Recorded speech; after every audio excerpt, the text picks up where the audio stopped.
नमस्कार दोस्तों, शिवा स्टोरी में आप सभी का स्वागत है। आज की कहानी है दो सिर वाले जुलाहा। दोस्तों, इस चैनल को सब्सक्राइब नहीं किए हैं तो चैनल को सब्सक्राइब जरूर कर दें। मैं इसी तरह का ज्ञानवर्धक कहानियां लेकर रोज आता हूँ। तो चलिए कहानी की ओर बढ़ते हैं। एक गांव में मंत्रक नाम का जुलाहा अपनी पत्नी और बच्चे के साथ रहता था। कपड़े बुनकर वह अपने परिवार का भरण पोषण किया। एक दिन उसका कपड़े बुनने का उपकरण टूट जाती की मरम्मत के लिए लकड़ी की आवश्यकता थी। कुल्हाड़ी लेकर लकड़ी की व्यवस्था करने गांव के बाहर स्थित वन में चले जाते हैं। वहां पहुंचकर एक वृक्ष पर उसकी दृष्टि पड़ती है। उसने सोचा कि इस वृक्ष की लकड़ी उसके उपकरण की मरम्मत के लिए अच्छी रहेगी। उसने वृक्ष काटने के लिए कुल्हाड़ी उठा ली, किंतु जैसे ही वह कुल्हाड़ी चलाने को हुआ कि वृक्ष पर वास करने वाले एक देव ने उसे रोकते हुए कहा, मैं वर्षों से इस वृक्ष पर सुख से निवास कर रहा हूँ, तुम इसे काटकर मेरा सुख मत छीनो। ऐसा कहकर तुम भी सुखी नहीं रहोगी। जुलाहा देव की बात सुनकर रुक जाता है। फिर बोला, देव, मैं क्या करूं? मैं भी बेबस हूँ। कपड़े बुनकर मैं अपने परिवार का भरण पोषण करता हूँ। मुझे अपनी बुनाई के उपकरण की मरम्मत के लिए लकड़ी की आवश्यकता है।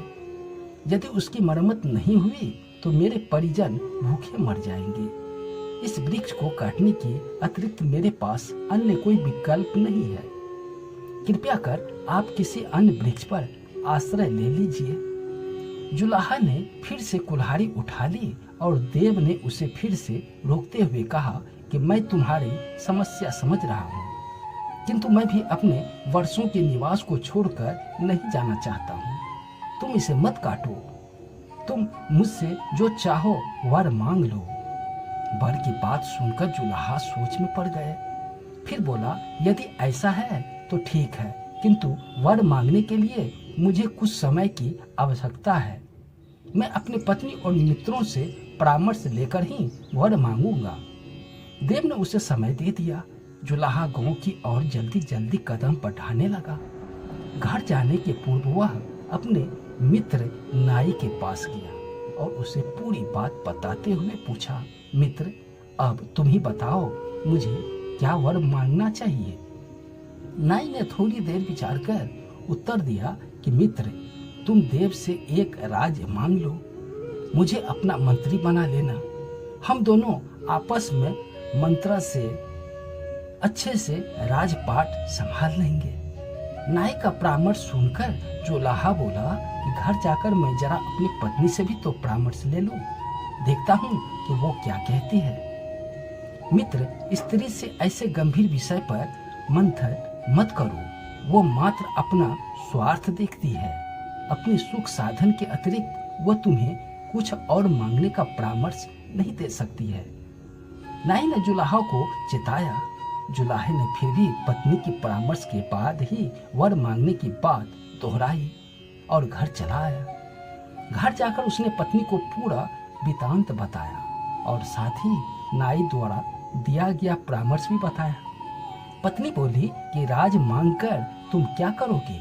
राज के कार्य का संचालन दुरुस्त कार्य तुम्हें न स्वयं के लिए अपने समय मिलेगा और न ही तुम्हें परिवार के लिए। जुलाहे को पत्नी की बात ठीक लगी। वह बोली, तुम ठीक कहती हो। राजपाट संभालना मेरी बस की बात तो है नहीं। उसने सुख प्राप्ति नहीं होगी। अब तुम ही बताओ कि मैं देव से क्या मांगू?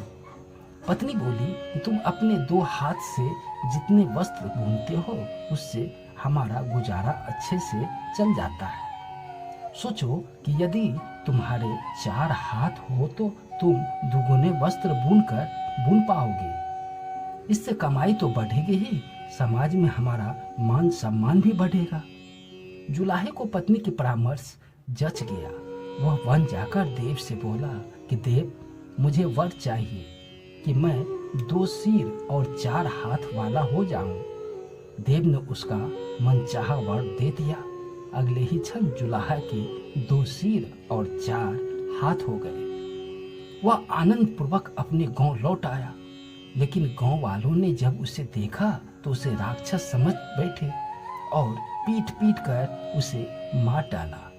दोस्तों, इस कहानी से हमें यही सीख मिलती है कि बिना सोचे समझे दूसरे के परामर्श पर चलने वाले का यही हर्ष होता है। दोस्तों, कहानी पसंद आई हो तो चैनल को सब्सक्राइब जरूर कर ले। मैं इसी तरह का ज्ञानवर्धक कहानियाँ लेकर रोज आता हूँ।